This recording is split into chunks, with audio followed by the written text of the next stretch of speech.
Hey everyone, this is Arun and welcome to my YouTube channel. So today in this video, I am providing a solution service from this textbook Introduction to Management Science. So this is question number 9 from chapter number 7. Hawkins Manufacturing Company produces connecting rods for 4 and 6 cylinder automobile engines using the same production line.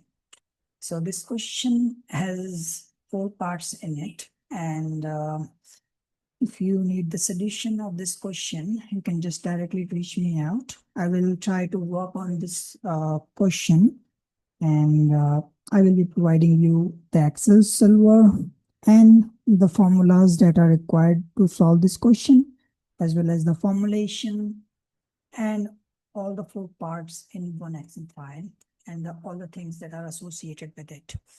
So I have solved many questions from this textbook, Introduction to Management Science, and I also helped many colleagues in their exams.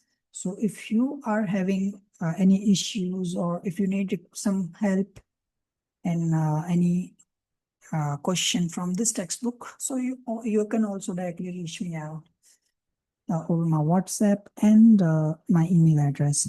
So thank you for watching this video and have a great day. Take care. Bye.